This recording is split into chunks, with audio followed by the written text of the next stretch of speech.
Have you ever wondered how that juicy pineapple gets to your plate, or even how your favorite French fries are made? From field to your Monday breakfast plates, we're diving into some of the most shocking and satisfying harvesting processes. So, without wasting any time, let's get started. Pineapple harvesting. Let's start with the process of yellow and juicy pineapples. The journey begins in the fields, where the soil is meticulously prepared with raised beds. Here, workers cut suckers and slips from the mother plants, which will soon grow into new pineapple plants. These pieces are then carefully planted in the prepared soil. To ensure these young plants have the best chance at life, farmers use a technique called plastic mulch layering. This involves laying a thin sheet of plastic over the soil around the plants. The plastic serves multiple purposes. It suppresses the growth of pesky weeds, conserves precious water, and can even affect the soil temperature to promote growth. The color of the plastic mulch plays a crucial role. Dark or clear mulches trap sunlight and warm the soil, which can speed up the growth of the plants, especially early in the season. On the other hand, white mulch reflects the sun's heat, keeping the soil cooler, which can be beneficial during the hotter parts of the year. Plastic mulch also helps retain soil moisture by reducing evaporation. This means farmers need to use less water for irrigation, making the process more efficient and environmentally friendly. Weeds are a constant battle in farming, but the plastic mulch prevents sunlight from reaching the soil, which keeps most weeds at bay. Also, the use of drip irrigation alongside the plastic mulch helps reduce the leaching of fertilizers. This system delivers water and nutrients directly to the root zone of the plants, which not only conserves water, but also ensures that the plants get the nutrients they need without waste. One of the most significant benefits of using plastic mulch is the improvement in crop quality. By keeping the ripening fruits off the soil, the risk of rot and disease is greatly reduced. This also means that the fruits stay cleaner and are of higher quality when they arrive at the store. To protect these growing plants from pests and diseases, farmers use bactericides and pesticides. These substances help keep the plants healthy and ensure that they can grow without being damaged by insects or bacteria. As the plants grow, they are all monitored to ensure that they grow at the same rate and receive the same amount of nutrients. This uniform growth is crucial for a successful harvest. The scale of pineapple farming is immense. Some farms can produce up to 75 million pineapples per year. In 2020, the Philippines, Costa Rica, and Brazil were the top 3 pineapple producers in the world, with the Philippines alone generating 2.7 million metric tons of pineapples. After months of growth under the sun, the pineapples reach their peak ripeness, typically between May and August. It's during this time that the fields come alive with activity as workers engage in the harvest. In the fields, the pineapples are hand-picked by laborers who carry heavy baskets that can weigh up to 100 kilograms when full. This method requires significant physical effort, as the weight is borne by the neck and back. Mechanical harvesting, on the other hand, involves more people but proves to be faster and more efficient. Each pineapple must reach a weight of around 5.5 pounds to be considered large enough for harvest. Machines custom-made for this purpose move slowly through the rows, allowing workers to judge whether a pineapple is ready or needs more time to mature. Once harvested, the pineapples are transported to processing plants where they undergo thorough cleaning to remove any dust and debris. Since pineapples float, they are easily moved along water channels to conveyor belts. Here they are sorted by size and quality. The larger, more pristine fruits are reserved for sale as whole pineapples, while the smaller ones are destined for cutting or juice production. The peeling process is meticulous, removing not only the outer skin but also any leaves, wooden pieces, pips, or seeds. The fruits are sorted once more to ensure no imperfections remain. Depending on the final product, the peeled pineapples are cut into various shapes and sizes.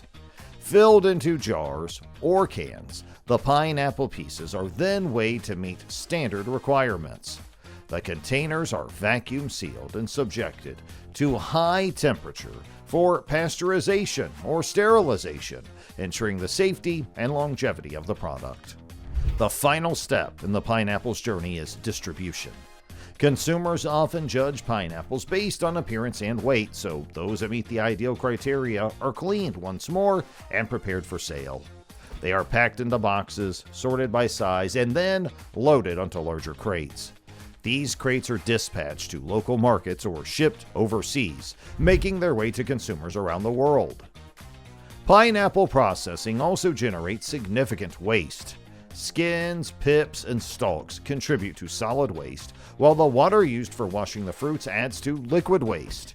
Managing this waste responsibly is crucial to minimize the environmental impact of pineapple production. Now, peanut processing. Peanuts are a surprise in the world of plants. They are not nuts at all, but legumes that grow in a way that is nothing short of amazing. The fields where peanuts grow are a sight to behold. Before the seeds even touch the soil, farmers clear the land of everything that could get in the way of their growth. This means getting rid of crop leftovers, weeds, and stones. The soil itself gets tested to make sure it's just right for the peanuts. It needs to be a bit acidic or neutral. Once it passes the test, it's time to loosen it up and make rows. The space between the rows is about 2 to 3 feet. The seeds go into the ground about an inch or so deep and a couple of inches apart. This gives each plant its own space to grow without fighting for food. Water is key in growing peanuts. They need about an inch or more every week. This helps the seeds sprout and the plants get strong. As the plants grow, they start to flower. When it's time to pick the peanuts, the color inside the shell tells farmers if they're ready. The harvesting is a big deal.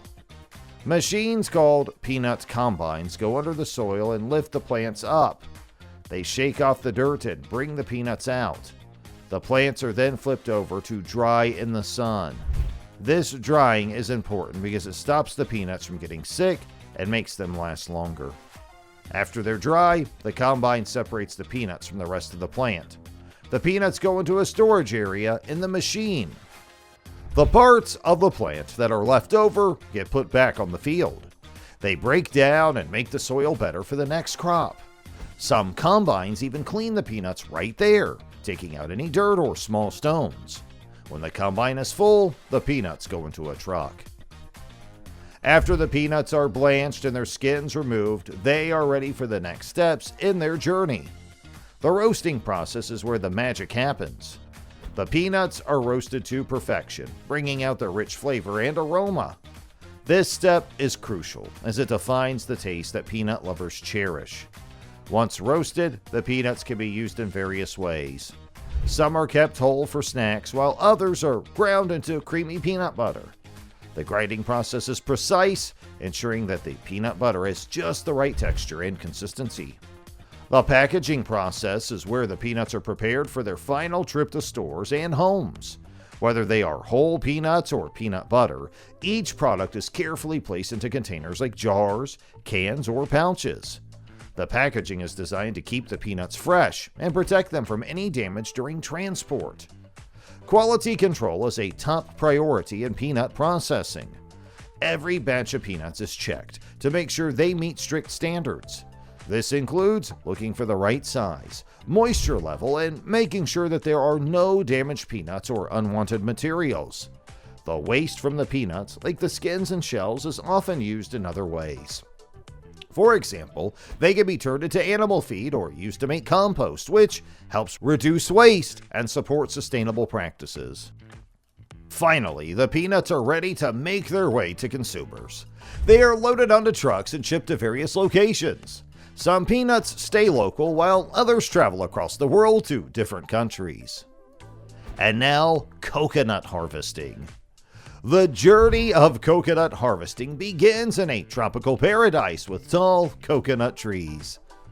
In the warm glow of the morning sun, workers start their day. They climb coconut trees the old-fashioned way. Some use ropes, others use their bare hands and feet, making small cuts in the tree trunk to help them ascend. It's a skill passed down through generations, a sight to behold. Once up in the tree, the harvester uses a long stick with a nail to pick the coconuts. They aim for the ripe ones, which they can tell by the color and feel. These coconuts are then carefully placed in a basket strapped to the harvester's back. Back on the ground, the coconuts are ready for husking. This is where the machetes come in. With precise strikes, workers peel off the tough outer layer, revealing the brown shell inside. It's a rhythmic process, almost like a dance.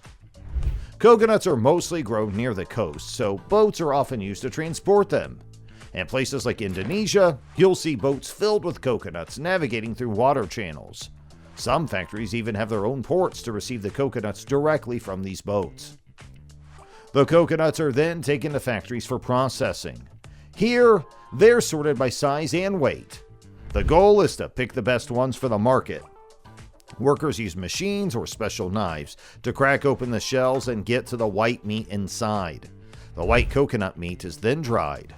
This step is crucial because it reduces moisture, which helps in oil extraction. The dried meat is rich in oil, sometimes containing up to 70% of its weight in oil. The dried coconut meat is pressed to extract the oil. The oil is then filtered to remove any impurities. It's a careful process to ensure the oil is pure and clean. If needed, the oil goes through further refining. This step removes any remaining impurities and unwanted flavors. The result is a versatile oil used in cooking, skin care, hair care, and even as a natural cleaner. Finally, coconut milk is made by soaking the shredded coconut in hot water. The mixture is then strained to separate the liquid from the pulp. The drying stage begins once the coconut meat is separated from its shell. This meat, rich in oils and fats, is laid out to dry. The drying can take place under the sun, which is a natural and cost-effective method. Alternatively, a food dehydrator can expedite the process, ensuring a consistent result regardless of weather conditions. The dried coconut meat is then ground into a fine powder. This powder is a culinary chameleon, seamlessly blending into various recipes, enhancing flavors, and adding a tropical twist. Moving on to the transformation, we find the coconut's fibrous outer layer, known as coir. This material undergoes a series of processes including stripping, shredding, and screening to prepare it for further use. Once the coir is collected, it's carved to align the fibers, making it easier to spin into yarn. This yarn is then woven into mats of various patterns and sizes using a loom, a device that holds threads in place during the weaving process. But the journey doesn't end there. The husk chips, which are often considered waste, are given a new life. They are chopped, ground, and crushed into a fine powder and mixed with water to create a fluffy substance known as cocoa peat. This material is then compressed into blocks, which are highly valued in horticulture for their ability to retain moisture and provide air porosity, aiding plant growth. Cocoa peat is not limited to blocks. It can be shaped into bricks, pallets, and slabs, each serving a unique purpose in the cultivation of plants. Grow slabs in particular are favored by growers of tomatoes, cucumbers, peppers, herbs, and even cannabis. These slabs undergo rigorous testing to ensure they meet specific standards for bulk density, porosity, water holding capacity, and expansion volume. Wrapped in protective film, they are shipped to growers who rehydrate them for use in various greenhouse systems. French fries processing. Next, let's dive into the process of making crispy and tasty French fries. Over 4.5 billion pounds of French fries are not just made, but crafted with precision and care. The journey begins in the vast fields where the soil itself is an artist's canvas. Here, farmers employ the mighty 12-row folding potato cultivator, a beast of a machine that churns the earth with its heavy-duty tines. It's a dance of steel and soil, creating furrows that are both a cradle and a battlefield, ensuring the soil is aerated, mixed, and ready for the seeds that will soon become the potatoes we all love. Next comes the planting, a step where precision is key. With machines capable of handling multiple rows, each seed is placed with care, ensuring the right depth and spacing. It's a symphony of man and machine working in unison to lay the foundation of what will become a bountiful harvest. Water is life, and for potatoes, it's the difference between mediocrity and perfection. And the Pivot 101 is an answer to the prayers of potato growers. This center pivot irrigation system is a marvel, delivering water from rivers, wells, or reservoirs straight to the thirsty crops. With sprinklers calibrated to dispense the perfect droplet size, the Pivot 101 ensures that every potato gets the hydration it needs to grow plump and perfect. The harvesting process for potatoes involves several crucial steps, each meticulously designed to ensure efficiency and productivity for farmers. Let's delve into the fascinating world of potato harvesting, where technology and innovation come together to streamline this essential agricultural task. Before the harvesting process begins, farmers engage in meticulous farming practices. This involves preparing the soil, planting the potato seeds, and nurturing the crops through various growth stages. Center pivot irrigation systems play a pivotal role in ensuring optimal water distribution, allowing farmers to efficiently irrigate their fields and promote healthy crop growth. When the potatoes reach maturity, it's time for the harvesting process to commence. In large-scale operations, farmers rely on advanced machinery like the Ropa Keeler 2 potato harvester. This impressive machine boasts a 7.5-ton bunker capacity and features a hydraulic drive for maximum cleaning efficiency. As the harvester navigates the fields, its blades carefully lift the potatoes from the soil bed and transfer them onto webs for sieving. The potatoes undergo thorough cleaning processes to remove any excess debris and soil, ensuring that only the highest quality produce is collected. Once cleaned, the potatoes are transported to a picking table and separation unit, where they undergo further sorting based on size and quality. Advanced automation technology facilitates this sorting process, allowing for swift and accurate classification of the harvested potatoes.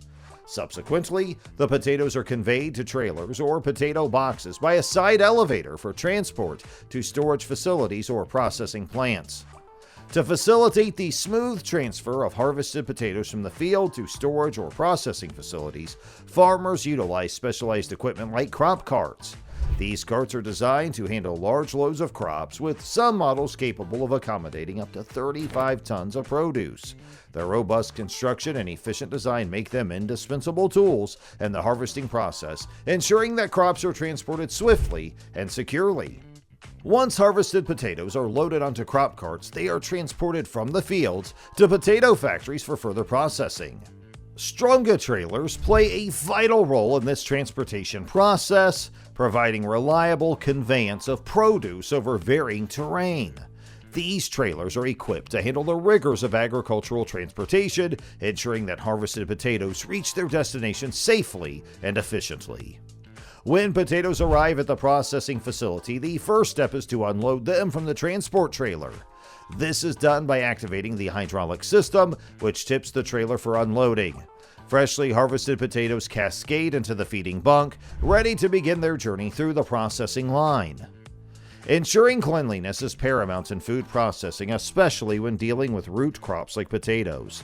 Even though they're cleaned during harvesting, some soil debris might still cling to their surface. To maintain hygiene and prevent contaminants from entering the processing machinery, a pre-washing step is essential. While a small number of potatoes could be manually cleaned, it is impractical for large-scale operations. Hence, machines are employed to streamline the process. These machines use water-filled hoppers and suction mechanisms to remove dirt, stones, and other objects from the potatoes, ensuring they're thoroughly cleaned before further processing. Next comes the potato peeling stage. Steam peeling machines are commonly used, particularly when the entire peel needs to be removed. Potatoes are exposed to steam in a rotating pressure vessel, which softens the skin, making it easier to peel. When the vessel's pressure is released, the water expands, separating the peel from the flesh. Alternatively, batch peeling methods are employed for superior control over the peeling process. These machines use rollers to gently remove the potato skins in small batches, ensuring minimal peel loss and consistent peeling quality. They are highly versatile and can be adjusted to peel various root vegetables besides potatoes, such as beets. Another approach involves abrasive potato peelers, where potatoes are tumbled against rotating abrasive rolls, causing the skins to rub off. Water is then used to flush out the peel waste, leaving behind clean, peeled potatoes. Regardless of the peeling method used, thorough inspection follows to ensure quality and safety standards are met.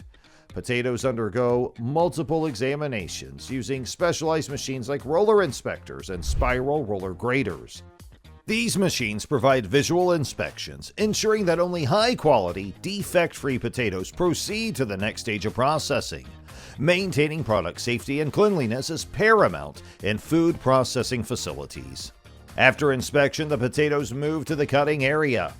With tons of potatoes to process, manual cutting is impractical, necessitating the use of industrial potato cutters. These machines feature frequency drive systems and vibration chutes for optimal filling and cutting efficiency.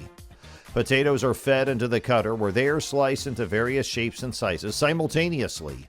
The machine's design allows for different cutting configurations, enabling halving on one track and creating 4 or 8 segments on the other.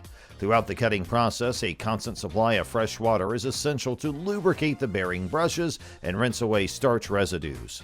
Once the potatoes are washed, cut, and weighed, they're ready for the next stage of processing. Whether destined for French fries, potato chips, or other products, the potatoes are carefully measured by weight and batched accordingly. This ensures consistency and efficiency in the production process. French fries are known for their long, thin slices, but they don't start that way. Potatoes need to be cut into smaller, uniform pieces to ensure consistency in shape and size. This task is accomplished using a water knife cutting machine, which precisely slices the potatoes to maintain the quality of the fries. After being cut, the potatoes undergo a draining process to remove excess water.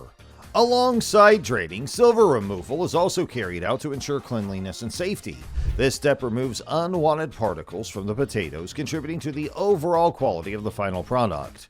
Potatoes are naturally rich in starch, which can affect the quality of the fries if not properly removed. To eliminate excess starch, the potatoes are rinsed with plain water. Loose starch needs to be removed, as it can spoil frying oil and cause black smears on the chips. To preserve the color, texture, and taste of the potatoes, they undergo a process called blanching. This involves briefly immersing the potato slices in hot water or steam to partially cook them. Blanching helps soften the potatoes and removes excess starch, ensuring optimal frying results. After blanching, the potatoes are set aside to dry. This step is crucial for removing any remaining moisture from the surface of the fries, ensuring they fry evenly and crisply. Hot air is often used to accelerate the drying process, preparing the potatoes for frying. In the frying stage, the partially cooked potatoes are fried to perfection. While small batches can be fried in a pot with oil, large-scale operations utilize specialized fryers. The potatoes are fried at a temperature of around 350 degrees Fahrenheit until they turn golden brown, indicating they're ready. Once fried, the batches of fries are allowed to cool. Cooling is essential before further processing can take place. It ensures the fries are safe to handle and prevents them from becoming soggy during subsequent steps. To extend the shelf life of the fries and facilitate transportation, they're frozen. Freezing locks in freshness and flavor, ensuring the fries remain delicious until they reach the consumer. Frozen fries are also easier to store and transport compared to their cooked counterparts. The frozen fries are then transferred to containers or packs of various weights. Some may even have specific flavors based on consumer demand. Packaging is essential for preserving the quality of the fries during transit and storage, ensuring they remain fresh and delicious. To further protect the quality of the fries and prevent contamination, the packaging is sealed. This step ensures that the fries retain their flavor and texture until they're ready to be enjoyed by consumers. Once packaged and sealed, the French fries are ready to be transported to markets, restaurants, and ultimately, your table. Whether displayed in grocery stores or stored in restaurant stock rooms, these delicious fries are now available for consumption thanks to the intricate process they've undergone. So the next time you bite into a golden brown fry, remember the incredible journey it took to reach your plate. And now, sugarcane harvesting. Sugarcane production begins with the selection of the right seedlings. These seedlings must be resistant to diseases, stable, and adaptable to their environment. Utilizing advanced technologies, farms evaluate different varieties of sugarcane to ensure optimal growth and yield potential. Before planting, the soil must be adequately prepared to support sugarcane growth. Tilling operations using tractors equipped with moldboard or disc plows are common for initial plowing. Secondary tillage involves the use of disc harrows, tine harrows, or rotovators to incorporate crop residues into the soil and create a suitable seed bed. Sugarcane is planted through methods such as trench, flat, or furrow planting, depending on the soil and climatic conditions. It thrives in soil with a pH of 6 to 6.5 and requires adequate sunlight and moisture for optimal growth. Planting typically occurs in late summer or early fall to coincide with favorable weather conditions. Maintaining sugarcane involves various tasks, including weed control and pest management. Spraying machines like the Uniport 2030 sugarcane sprayer are used to apply pesticides and fertilizers, ensuring the health and vigor of the crop. Additionally, measures such as intentional burning of dried leaves help reduce fire hazards and improve field cleanliness. When sugarcane reaches maturity, it is time for harvesting. Mechanical harvesters equipped with rotating arms move through the rows, cutting the cane a few inches above the ground. These machines streamline the harvesting process, efficiently stripping leaves and undergrowth from the stalks. Once harvested, the canes are chopped into smaller pieces and tied into batches for transportation. Transporting harvested sugarcane to the sugar mill is a critical step of the process. Vehicles with high capacity, such as locomotives capable of carrying 26 tons of sugarcane, ensure efficient transportation from the fields to the mill. This transportation process enables large quantities of sugarcane to be moved quickly and safely. As the month of June rolls around, sugar processing facilities gear up to commence crushing operations, which typically continue until November. This crucial step involves weighing and inspecting the sugarcane for quality before feeding it into a shredder. The shredder transforms the canes into raw sugar crystals, extracting juice along with fibrous material known as bagasse. Once the sugarcane juice is extracted, it undergoes a cleaning process to remove impurities. The juice is pumped into a clarifier, where it undergoes heat treatment to separate impurities.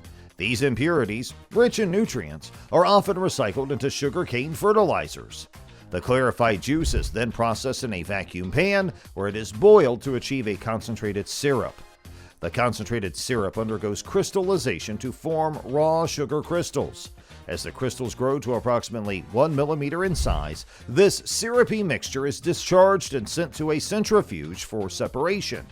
The separated raw sugar is then tumble-dried to remove excess moisture, resulting in the formation of molasses as a byproduct. Following crystallization, the raw sugar undergoes drying and grading processes to refine its texture and remove any remaining impurities. This ensures that the sugar achieves the desired quality and purity standards. Once processed, the sugar is ready for packaging. It can be transferred into various packaging formats, such as small bags or sacks, to meet consumer needs. To soften the tough molasses coating on the sugar, hot syrup is combined with freshly ground raw sugar from the mill. For further refinement, the sugar undergoes additional processing at a refinery. Here, around 55 to 60 tons of raw sugar per hour are processed to produce various sugar products. The raw sugar is subjected to processes such as carbonation, phosphation, and activation to remove impurities and achieve the desired color and purity levels. The refined sugar undergoes final processing steps to ensure its quality and purity. Carbon-filtered pans are used to remove excess water, while UV light is employed to sanitize the liquid. The sugar is then crystallized once more before undergoing a final centrifugation process to remove any remaining impurities. The sugar refinery produces various sugar products to meet diverse consumer demands. These products may include granulated sugar, powdered sugar, and specialty sugars tailored to specific culinary applications. The sugar production process is a meticulously orchestrated journey that involves a combination of traditional techniques and modern technologies. Each step, from crushing to packaging, plays a crucial role in ensuring the quality, purity, and consistency of the final sugar products that grace our tables worldwide. And that's a wrap on today's video. We've explored 5 different food processings, from the sweet tang of pineapples to the robust stalks of sugarcane. Now, if you enjoyed this video, then don't forget to like this video and subscribe to the channel. And remember, like a well-processed pineapple, the best things come to those who wait. See you next time, folks.